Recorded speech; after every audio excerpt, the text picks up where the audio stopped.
Oke, haleluya, luar biasa, shalom.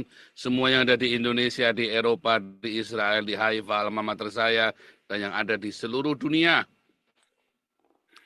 Hari ini kita akan membahas tentang chaos 2026.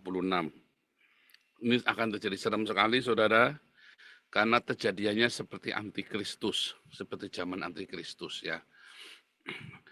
Saudara akan saling menyerahkan satu sama lain. Dan sudah mulai sekarang nih ya. Dan nanti kita akan bicara ya Matius 24, apa yang akan terjadi di Indonesia. Indonesia Chaos 2026 di depan mata. Itu kejadiannya kayak antikris. Kamu gereja-gereja akan saling mengkhianati, sesama anak Tuhan akan saling mengkhianati. Sekarang aja sudah terjadi nih. Ya, KC diserahkan, ditinggal sama Saifuddin, hukuman 10 tahun, duitnya dibawa. Istrinya Saifuddin, ninggalin Saifuddin, dihajar, dibawa semua miliknya, dan lain-lain. Ya, lalu katanya bom, makan duitnya KC. Lalu siapa lagi ya, saling ruwet ya. Aduh, pokoknya nggak kelar-kelar itu ya. Dewi Bulan rebutan duit, Agatha sama Edwin rebutan duit. Akhirnya kacau sekali semuanya itu ya. Hanya gara-gara donasi, hanya gara-gara titit dan kelentit. Akhirnya mereka tidak memenangkan jiwa. Bagi SD senang enggak, SD juga ribut saudara ya, sama Rudi Yohanes saling saling teriak ya. Lo Paul, kalau saya sedang menghardik Edis dengan kesesatannya, karena dia berkata Yesus punya Tuhan, ya, dan dia rakus donasi. Ada orang datang, dia bisa tuh membantu orang ini, tapi ditolak orangnya ini. Saya kaget sampai ya. Lo apa bedanya sama Joel Austin? Ya kan, ada orang kena badai, kebanjiran rumahnya datang mau berlindung di gereja, tidak boleh. Lah ini ada orang kena bencana, dia YouTube-nya, TikTok-nya katanya ngumpulin duit sampai 10 miliar. Lalu ada orang datang minta bantuan, ditolak sama dia. Yang bantu malah saya, saudara ya. Akhirnya saling menyerahkan, akhirnya saling ruwet, ya kan. Lalu Edis ungkit-ungkit donasi anak Batak. Nah pertanyaannya lah, kamu sendiri juga sama kok maling donasi, nggak beda. Kamu bilang rumah apa lo, emang siapa yang mau tinggal di sana, ya kan? Atau dia pamer-pamer harganya 10 miliar, 8 miliar, nggak harganya cuma 5 miliar, itu pun masih utang sama Heri Tarigan. Akhirnya semua ribut gara-gara donasi. Dan itulah acikal bakal ya. Penginjilannya mentok semua. Penginjilannya tuh akhirnya nggak ada artinya semua. Oh ya, bom-bom akhirnya yang ya murtadinya palsu semua, bom-bom itu kan dari Rasi siapa-siapa itu kan palsu semua. Dina Wijaya akhirnya ruwet juga. Aduh, aslinya isinya kelentit sama titit ya. Isinya siapa lagi itu, si siapa itu? Orang Wanes itu loh, Billy. Aku menyakiti hatiku deh. Apa deh? Aduh, menjijikan sekali sungguh itu kayak drama picisan itu ya. Nangis-nangisan di TikTok begitu ya. Sampai saya jijik banget ngelihatnya begitu ya. Itulah yang terjadi itu. Ya menjijikan bukan menggelikan, drama-drama picisan. Samuel Siaan sama si Kristi Depari, ya Yosua Temu sama PS Sarah, kelentit titit duit. Komunitas kita berbuah karena kita tidak sibuk dengan kelentit titit duit, saudara ya. Kita sibuk dengan bagaimana kerajaan Allah. Kita tidak sibuk bagaimana memuliakan saya. Saya ini residivis, saya ini orang berdosa, orang jahat. Ya, cuman saya pengen baik. Ya, saya pengen baik, saudara ya.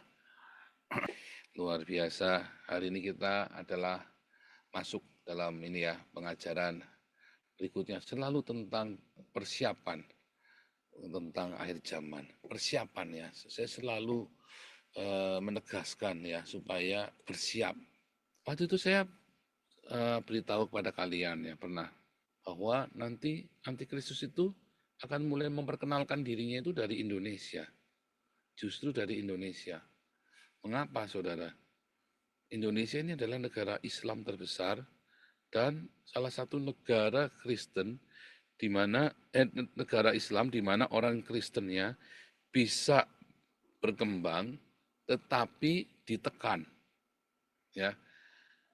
Lalu yang uniknya gereja-gereja besar itu ada di Indonesia di dalam tekanan itu. Lalu bagaimana orang-orang Kristen ini bisa survive? Survive-nya adalah dengan berkompromi, membayar jizah, ya, membayar jizah, ya, atau disebut dengan dima, ya, membayar jizah. Kita orang-orang kafir, ya, orang-orang Tionghoa, kamu kalau bikin KTP harusnya bayar 100.000 jadi 1 juta. Ketika kita bikin apa dokumen apa segala macam, pokoknya kita harus lebih daripada yang tarif normal. Kalau enggak, kamu nggak akan diladeni lama.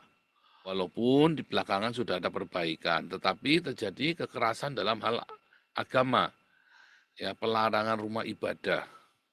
Bagaimana kamu ibadah ditolak, ya, bahkan bisa dibubarin, sementara mereka bisa ibadah di tengah jalan. Kita udah ibadah baik-baik, ada gedung, izinnya aja bisa dibatalin.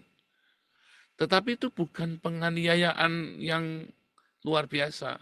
Karena tidak ada orang Kristen disiksa untuk supaya murtad jadi Islam. Enggak ada. Ya beda kalau kamu ada di Iran. Kalau kamu pindah dari Islam jadi Kristen, kamu akan dihukum mati. Keluargamu akan dimiskinkan atau dipenjara. Makanya ketika saya membaptis orang Iran itu, baptisnya bisa ratusan. Kenapa? Sekali baptis itu pasti 30 orang. Kenapa 30 orang? Karena orang itu takut begitu tahu kebaptis. Jadi jangan mempengaruhi orang lain.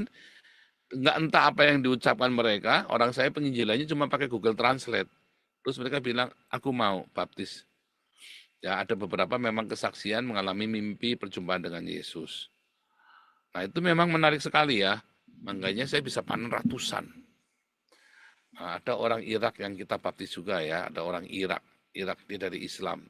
Dia teman satu camp dengan saya waktu di camp di Asylum Center. Di Asylum Center kami tinggal, dia anak muda sama kakaknya.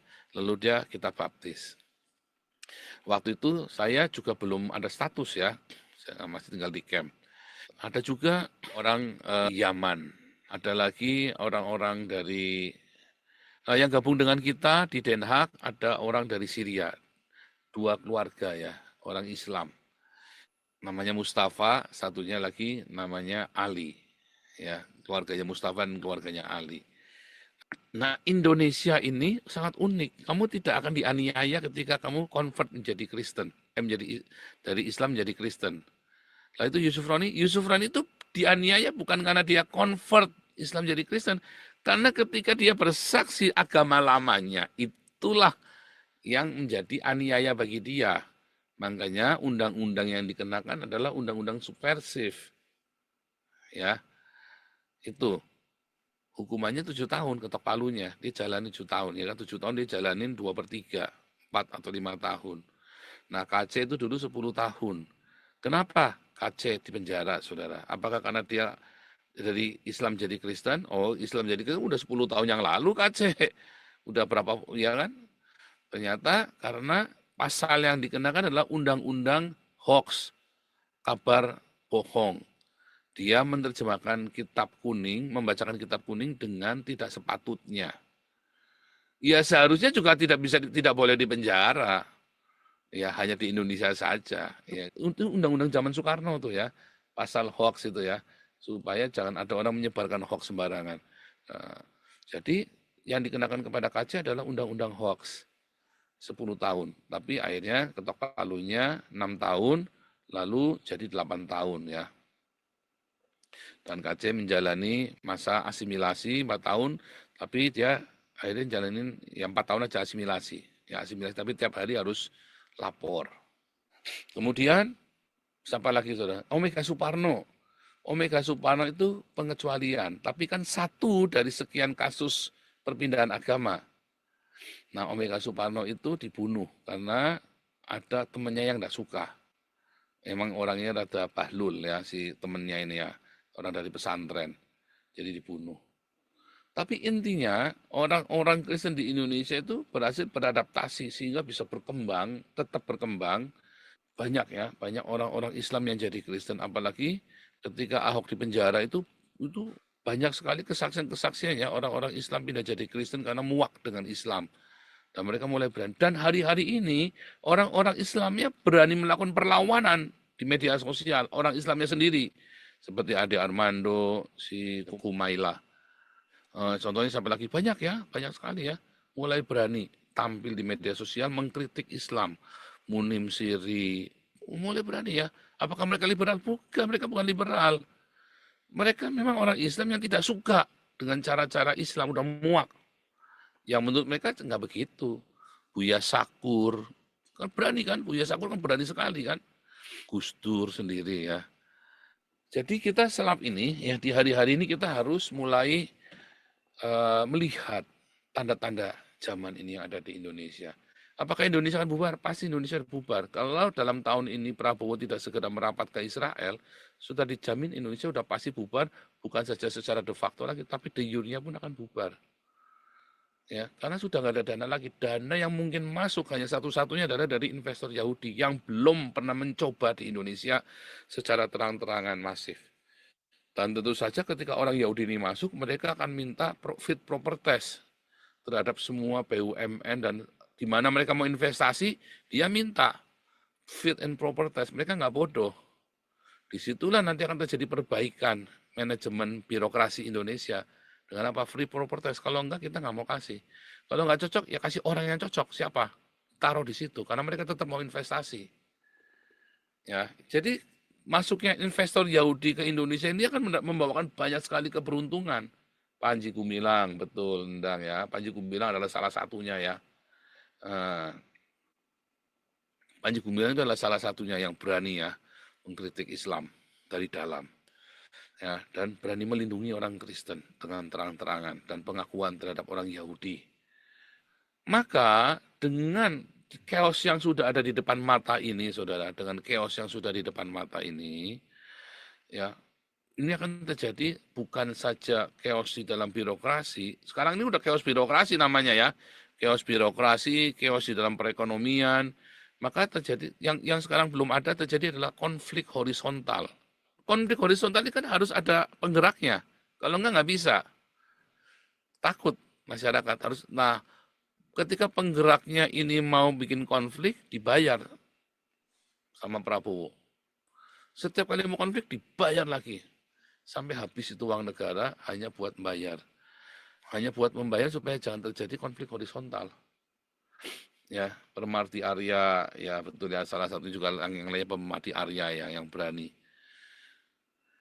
Hari-hari ini akhirnya kita banyak sekali menuai yang di Indonesia. Saya saja udah ratusan menuai ya. Tiap bulan tuh kita membaptis orang ya, saudara ya.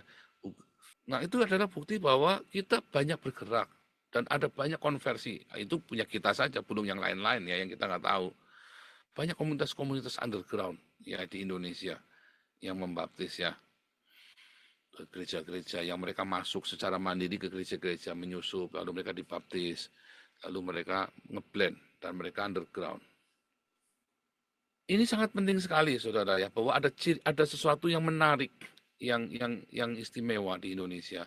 Tapi sayangnya gereja-gereja itu kan berkompromi, kebablasan, saudara. Mereka akhirnya bukan kompromi untuk bisa survive, tapi kompromi akhirnya cari duit. Nah, disitulah Tuhan murka. Karena terjadi manipulasi pendetanya, penginjil-penginjilnya, akhirnya ujung-ujungnya apa? Donasi. Akhirnya ujung-ujungnya mereka cari duit dan mereka tidak benar-benar mencari kebenaran.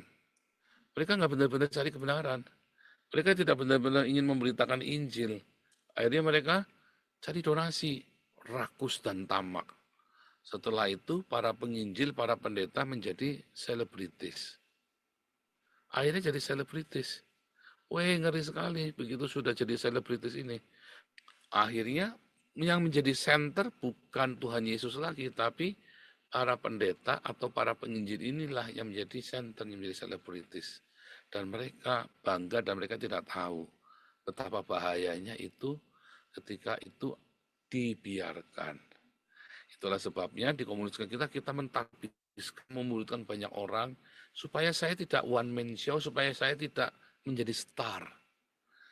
Ya, kemarin Pak Samudra sudah mulai bawakan firman Tuhan di Koinonia, Pak David, Dr. Ido, mulai ya. Kalau di Embun Pagi sudah banyak, semua mahasiswa-mahasiswa kita sudah kita wajibkan untuk satu-satu mulai membawakan firman Tuhan di Embun Pagi. Nah, kemarin Pak David cerita sama saya, Pak ada yang menyampaikan kalau seakan-akan Pak Paul ini anti bahasa roh. Enggak ya saudara, saya itu enggak anti bahasa roh. Saya hanya berkata hati-hati, saya tidak anti, saya berbahasa Arab loh. Ya, ini ibu ini berdoa kan. Namanya Sedra, benih Seder ya, benih. Suaminya namanya Tony, dia penginjil jalanan, orang Yahudi ya, half Yahudi, ya, Mesianik. Makanya dia pakai kuku waktu disuruh berdoa kan pakai kuku. Dankjewel, Heilige Geest. Vader, u bent de God van Abraham. U bent de God van Isaac en Jacob. U bent de God die leven geeft, Heer. Ya. Ibu ini berbahasa roh terus ya, saudara, di awal. Tapi dia nggak panjang ya. Dia itu mendengar pelayanan kami, dia pernah ketemu kita di jalan berkali-kali, dia pengen datang, dia pengen tahu. Dia itu jemaat dari gereja Mesianik yang ada di Den Haag. Namanya kalau nggak salah Syamar ya. Pendetanya namanya Jack van der Tang. Ya, orang half Yahudi juga ya. Dia penggerak tokoh Mesianik yang ada di Den Haag. Saya tidak anti dengan bahasa roh, tapi saya hati-hati dengan bahasa roh. Ya, dan kami tidak mengumbar bahasa roh. Nah, itu hati-hati ya, yang kemarin ada sempat seakan-akan saya anti bahasa roh, enggak ya saudara ya. Boleh saudara, tapi kamu tidak boleh mengumbar di sini. Kalau lagi, apalagi kalau online koinania, karena orang bertanya-tanya. Loh, kamu tahu nggak ketika saya lagi nyanyi Sema Israel, endingnya itu saya berbahasa roh itu saudara ya. Endingnya itu adalah bahasa roh. Ya, saya bermasmur dengan, itu kan bahasa roh. Ya saudara ya.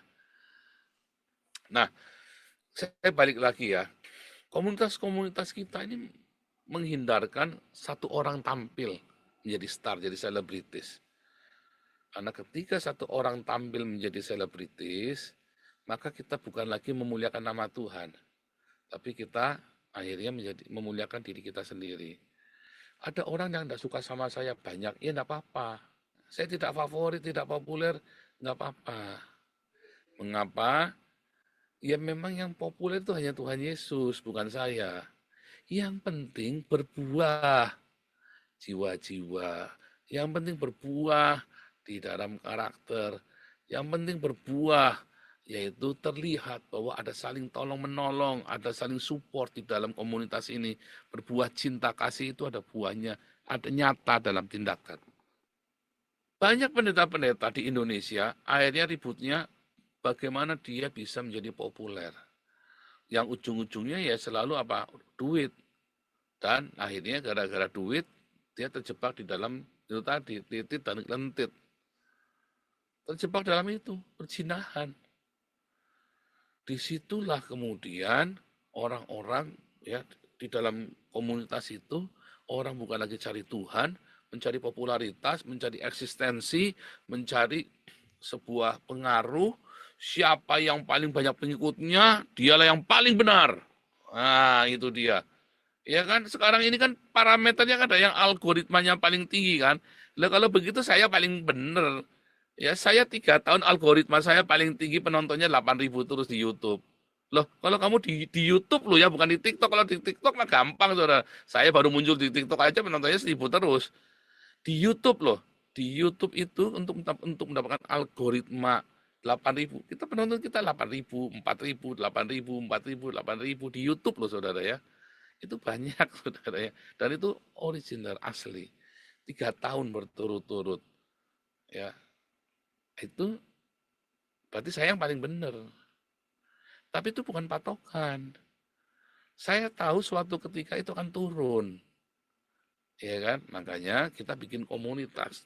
Saya berbagi power. Saya berbagi tadi ya, berbagi pesta, celebrity. Kita membagi perayaan itu celebrate-nya supaya yang jadi selebritis bukan saya. Tapi kita merayakan sama-sama. Merayakan siapa? Merayakan Yesus. Makanya di komunitas kita ya yang menjadi center Tuhan Yesus, bukan saya. Ya, yang kita selalu kembalikan ke ajarannya Tuhan Yesus. Donasinya juga bukan punya saya.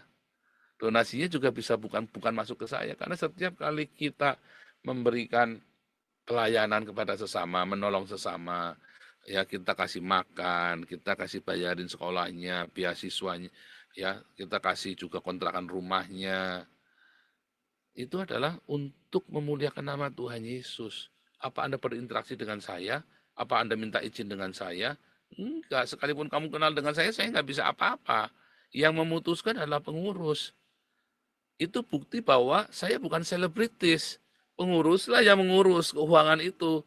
Ya para penatua dan diaken inilah semua, ya para pengurus yayasan inilah yang memutuskan, bukan saya. Nah itu Anda kudu mengerti hal-hal seperti ini. Ya. Nah, ketika komunitas ini mau belajar bergesekan satu sama lain. Nah, waktu gesekan, ya, loh kita ada banyak gesekan di dalam, ya kan? Waktu saya gesekan dengan Santi Amer, ada nggak? Saya hina-hina, saya bongkar-bongkar rahasianya Santi Amer. Rumahnya saya spill. Waktu saya gesekan dengan Lisnora, saya kan punya alamat rumahnya Lisnora. Tak bongkar-bongkar nggak? Enggak kan? Waktu saya gegeran sama Linda itu, saya kan punya KTP-nya Linda. Loh, saya kan punya akta notaris segala rupa. Saya tahu alamatnya semua.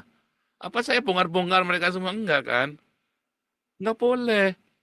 Bu Vivin, saya tahu saya punya KTP-nya Bu Vivin Pak Alex 22. Asal kamu pengurus, saya pasti punya salinannya semuanya. Asal kamu pernah jadi pengurus. Siapa saja. Loh, Amin Wijaya itu saya punya salinan KTP-nya. Kita itu ada profesionalisme yang tidak boleh kita langgar. Ketika kamu berseberangan dengan saya, bukan berarti saya mau, berarti kamu tak sikat nanti. Nggak boleh begitu. Ya, itulah tadi Tuhan Yesus bilang, suatu hari aniaya itu akan datang. Tapi yang pertama kali adalah sesama saudara akan saling menyerahkan, akan saling mengkhianati. Sudah terjadi sekarang. Bom-bom, ya, Lidara, terus kiamat, dikhianati, mau bikin swaka ke Amerika, malah ketipu uangnya. Terus apa lagi, Edwin, Metatron, saling bongkar satu sama lain. Ngeri ya, saudara ya. Saling menyerahkan satu sama lain. Si Reda Marbun, ya, yang herannya Putih ikut-ikut. Sampai kemarin Pak Putih juga tak marahi ya. Pak, saya heran Pak Putih kok ikut-ikutan orang begitu sih Pak. Ya sebab apa saudara? Kamu akan menjadi serupa dengan teman-temanmu itu. Ya, kalau kamu senang di sana ya terserahlah Pak Putih lah. Saya bilang Pak Putih, oh enggak saya kan hanya ya terserah Pak Putih lah. Kalau saya sih ya kamu berteman dengan siapa ya kamu jadi dia. Kalau saya emang nggak mau. Saya langsung ngomong ya, wah kamu kalian semua bukan orang Kristen. Ya, caranya ngomongnya nyinyirnya minta ampun gila saudara, sadis-sadis itu ya. Iya kan? Dulu berarti apa lo mau nyelakain saya, bom-bom dulu kurang ajar menghina saya seperti apa. Loh, saya tahu bom-bom itu bukan pendeta sudah lama. Tapi nggak saya bongkar-bongkar. Saya tahu bom-bom itu bukan pendeta. Dari sudah lama saya sudah tahu. Kan teman-teman kita di Papua semua. Loh, kalian rugi apa coba? Dia pendeta, dia bukan pendeta, kamu rugi apa? Rugi donasi. Kamu emang berdonasi karena si bom-bom pendeta begitu kan? Goblok kamu. Iya kan? Ya, kecuali kamu kere, kamu berdonasi, kamu ya goblok namanya. Gitu ya, saudara ya. Nah, saling menyerahkan ini ya akan semakin menghebat. Nggak akan berhenti ini, saudara. Ini belum selesai, ini baru awal-awal ini. Begitu nanti Indonesia chaos, orang itu akan saling hajar. Orang Kristennya nggak akan bersatu. Kalau orang Islam mah jangan ditanya, justru penyebab chaosnya ini kan orang-orang Islam ini. Akan ruwet, Indonesia akan ruwet. Kamu tenang saja. Kenapa kamu tenang saja? Karena kamu memberitakan Injil dan berdiakonia. Tenang aja yang di Hagios, tenang. Karena kamu memberitakan Injil dan berdiakonia. Yang penting kalian semua harus belajar mengampuni. Contoh saya itu loh saudara. Coba setahun Edwin ngerjain saya kan diam aja kan. Saya kan diam aja baru hari ini karena sudah dilaporin kan. Kalau enggak kan saya nggak cerita. Ini sekarang sudah dilaporin, saya kasih tahu Kanda nih. Ya, jangan kait-kait lagi karena sudah 3 kali Edwin sudah saya tegur dengan cara yang baik, saudara. Ya, kamu kalau baca WhatsApp-nya dulu itu ya, dia bilang mau bongkar segala macam, tak tantang sama saya, Bayu bongkar-bongkaran. Lo KTP-nya Edwin saya punya, paspornya saya punya, saudara. Ya, mau bongkar-bongkar, yuk bongkar-bongkaran yuk, saya tantang sekalian, ya Edwin. Ya kamu berani apa ya? Pokoknya kamu bongkar aja punya saya bongkar punyamu nih. Saya bilang begitu. Kamu jangan jangan pikir saya diam itu bukan saya takut sama kamu. Saya diam karena itu karakter saya diam. Ya, itu sifat saya diam. Saya nggak suka membongkar-bongkar rahasia orang, mencelakakin orang begitu. Tapi bukan berarti saya lemah. Kalau kamu bongkar-bongkaran, ayo kita bongkar-bongkaran. Saya ladeni kamu. Sesama kita, itu omongin sesama kita itu jangan saling menyerang. Kita itu bukan musuh. Tapi itu yang terjadi sekarang ini. Tuhan Yesus sudah mengingatkan akan terjadi seperti itu sesama kita sendiri. Ini keras sekali. Ini dimulai dari Indonesia. Coba di luar negeri nggak ada saudara kamu ribut teologi sampai bongkar-bongkaran kayak di Indonesia. Ya, cuman di Indonesia nih orang Kristen bisa bongkar-bongkaran dari zaman dulu nggak ada yang begitu saudara di luar negeri dari zamannya bahkan dari zaman Zwingli lah itu yang katanya membunuh orang-orang itu ya nggak bongkar-bongkaran begitu. Memang keras sekali ya terjadi berapa orang dihukum mati sama Zwingli kan. Tapi kata Tuhan Yesus, ketika kamu sudah neriakin orang itu, kamu sedang membunuh dia loh. Sama saja. Ya kan? Si Rudi Yohanes itu ya, si Iskariot. Akhirnya urusannya titit. Loh, kalau ini bukan rahasia lagi, Saifuddin tidurin istri pendeta lain ya. Loh, pendetanya ngomong sama saya, istri saya ditidurin, Pak, banyak saksinya sama Saifuddin. Akhirnya urusannya begitu, tidak berbuah, saudara. Ini saya ngomong sama kalian. Ya dalam komunitas kita, saya bongkar, saya ceritakan semuanya ini. Apa yang Tuhan Yesus katakan sedang digenapi hari ini. Oh saya marah sekali ya. Saya kalau ketemu saya Saifuddin mau tak omelin tuh. Kamu kok berani nidurin isinya sesama hamba Tuhan. Gila kamu. Mau tak omelin saudara. Kalau saya berani ketemu saya Saifuddin ya. Kamu kudu minta maaf tuh sama lakinya. Kalau enggak saya nggak mau kenal sama kamu lagi. Ngapain saya kenal sama kamu setan. Pendeta berani niduri istri sesama pendeta. Kamu setan saudara. Ya itu tadi. Urusannya titit sama kelentit semua. Duit, titit, kelentit. Kenapa saudara? Karena hatimu tidak melekat sama Tuhan. Chaosnya Indonesia. Mengapa Indonesia dia bisa chaos padahal banyak orang Kristen? Karena orang Kristennya bukan Kristen. Orang ngaku-ngaku Kristen tapi dia bukan Kristen. Kamu tidak mencari Tuhan. Kamu tidak berbuah. Kamu hanya mencari sensasi. Kamu tidak fokus memberitakan Injil, kamu lagi cari nama, cari duit, cari titit, cari kelentit. Akhirnya ribut semua TikTok isinya titit, kelentit, duit. Ayo, bertobat semuanya. Teladanilah saya. Fokus mengabarkan Injil. Coba belajar sama saya. Dihina, difitnah, saya diam. Ini kan sudah setahun ini kan saya diam kan. Sekarang tak tunjukkan nih loh. Tak bongkar apa yang terjadi selama ini. Saya diam selama ini. Ya memang diam. Dan apakah saya mau balas? Ya ngapain juga. Loh saya tinggal pergi ke IND berangkat, Edwin kelar saudara. Mau saya pulangin tinggal pulangin. Saya tinggal pergi ke sana, saya mau ini ada kesalahan nih, ini begini, kelar dia. Tapi apakah saya melakukan itu sekarang ini? Enggak kan? Orang lain yang bikin akhirnya kan. Orang lain yang bikin. Ya udah, mau diapain? Saya rugi apa coba? Kamu fitnah saya kayak apa? Saya rugi apa?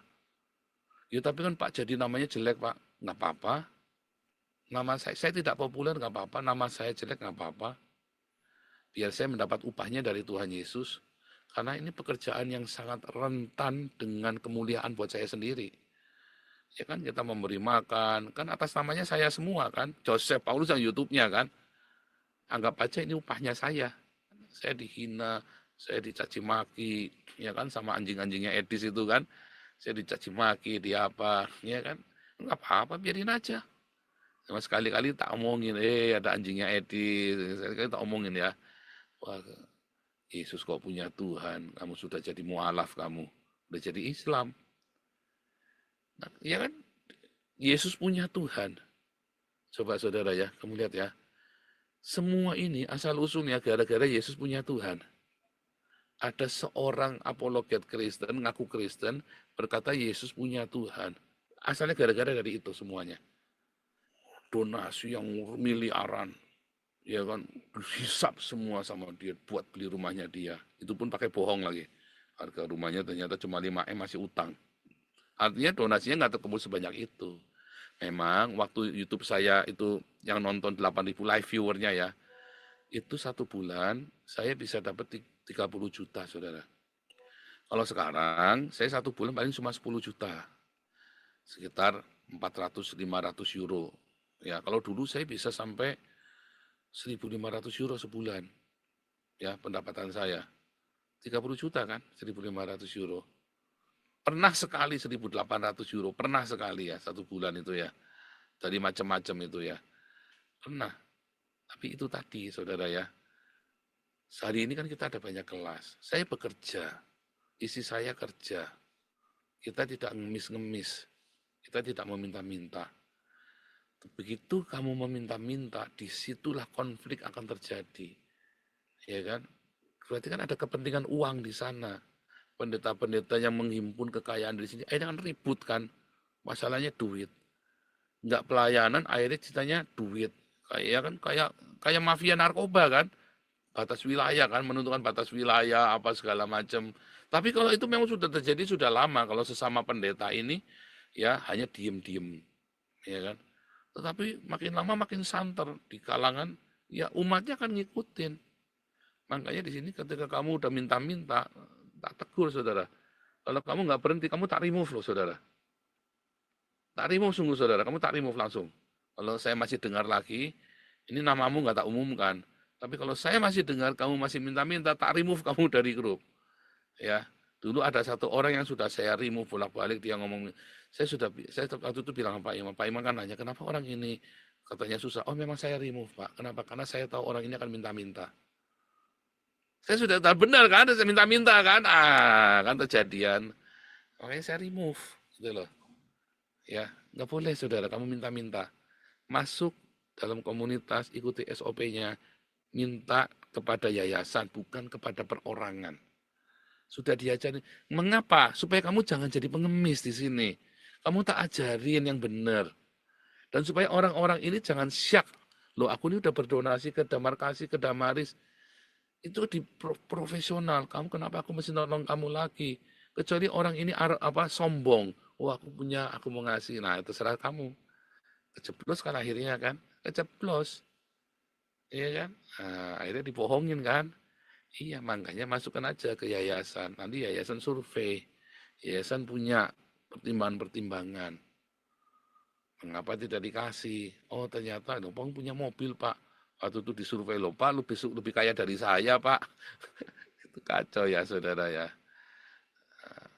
Akhirnya apa, saudara? Doamu tidak didengar oleh Tuhan. Gereja, pendeta-pendeta, doanya nggak didengar sama Tuhan. Chaos. Karena tidak ada yang standing in the gap. Nggak ada orang yang berdiri. Ya kan? Tuhan, 10 orang aja orang benar di Sodom Gomora. Apakah Tuhan masih akan menghancurkan Sodom dan Gomora? Enggak. Kalau ada 10 orang Sodom Gomora. Lah di Indonesia mau berapa orang, saudara? Standing in the gap. Sulit. Karena pendetanya cari duit. Apologetnya cari duit. Ada yang bilang, kok gibah? Mana saya gibah? Ini saya lagi cerita fakta, semuanya bukan gibah. Saya lagi kasih tahu kamu cerita yang nyata. Bukan cerita omong-omong kosong, cerita yang nyata. Ya, yang fakta, real, ada terjadi. Jadi saudara, ketika kamu lagi cerita tentang aniaya yang akan datang di Indonesia, Indonesia akan chaos. Kamu jangan tanya penyebabnya siapa. Penyebabnya kita sendiri, gereja. Karena gereja tidak melakukan tugasnya. Orang Kristen bukannya memberitakan Injil, malah urusannya titit kelentit duit. Saya ingatkan berkali-kali, ayo fokus. Karena Indonesia Chaos 2026 ini itu nyata. Jangan ngomong saya, nanti kalau sudah terjadi kamu udah telat semuanya. Tapi pun kalau sudah terjadi pun nanti kamu yang ada di dalam komunitas ini selama kamu tetap bertekun dalam kesetiaan, berdiakonia, kamu tetap dalam hidup dalam mengasihi, mengampuni, memberkati. Percaya saya, Tuhan akan lindungi kamu. Percaya saya, Tuhan akan tolong kamu. Jangan takut ya. Jangan takut, tenang. Tenang saudara. Saya tuh hatinya susah karena udah diingetin loh. Tetapi kamu lebih senang dengarkan omongan-omongan orang yang nipu kamu, yang nipu donasi kamu. Kamu tidak percaya dengan orang-orang yang mengingatkan kamu dengan benar-benar dengan sungguh-sungguh. Ngomongnya iri, makanya tak tunjukkan. Mau iri apa? Duit banyak saya. Mau iri apa? Nah itu ya orang goblok ya saudara ya. Orang kasih tahu, bukannya orang didengerin ngomongnya, oh iri, kamu iri, oh kamu iri. Nah itu ya. Kan tolol kan ini orang-orang ini kan. Saya mengingatkan. Akhirnya, ya kan ketika saya tegur, ya kan, saya bilang sama saya Fudin, kamu kalau gitu saya nggak bisa carikan dana. Oh kamu maling duitnya KC. Nah, kapan saya maling duitnya KC? Akhirnya terbukti dia sendiri yang maling. Ya kan? Kapan duitnya KC mampir ke saya? Kan kamu sendiri yang maling. Akhirnya terbukti kan, ditahan-tahan duitnya. Ya, setiap tahun mesti katanya kemalingan. Oh, saya dicuri sama anak buah saya. Setiap tahun dicuri anak buah saya. Kamu tahu nggak? Ya jangan-jangan kamu sendiri yang kamu juga maling, jangan-jangan kan? Dan biasanya maling ketemu kemudian sama maling. Kenapa yayasan kita udah 5 tahun aman-aman aja, tenang-tenang aja, uangnya tenang-tenang aja, disiplin? Karena transparan. Punyamu bolak-balik dicuri. Kamu kan udah transparan. Orang mau nyuri sama kita nggak bisa, kita gajluk dulu orangnya keluar. Sebelum terjadi sesuatu kita gajluk dulu karena kita sudah tahu begitu dia gelagat mau nyuri dari mana saudara. Mulai dia sulit dengan laporan keuangan. Mulai dia uh, uh, tarsok, gajluk langsung saudara. Ini pasti sudah ruwet. Simple. Ya kan? Mengapa orang keluar dari kita? Ya karena dia tidak mau terbuka laporan keuangannya. Rata-rata karena itu. Kalau pengurus ya, kalau yang lain ya berarti kamu karena kalau misalnya yang bukan pengurus ya biasanya karena kamu tidak tahan dengan konflik. Oh di sini dibutuh enggak siapa bilang di tempat lain juga banyak konflik. Kamu bikin tempat lain nggak ada konflik. Bedanya di kita kalau ada konflik kamu kudu sabar. Ya, yang kamu ngomong dulu kamu yang kalah. Yang menjelek-jelekan dulu kamu yang kalah. Yang keluar dulu ya kalah. Siapa suruh kamu keluar. Bukannya kamu selesaikan konflik itu. Oh malah keluar. Ya kamu keluar. Dan ributnya bukan sama saya. Ya tanya kita sampai sini masih eksis. Ya Hagios ID kita terdaftar sudah 1.000. Ya. Komunitas kita makin besar. Kita sekarang mentahbiskan penatua diaken dan pastor dan episkop. Itu loh saudara. Dan suatu hari nanti bukan saya yang tampil. Bisa Marcel, bisa Dr. Ido, ya kan? Bisa tiba-tiba Pak Stephen yang ambil alih.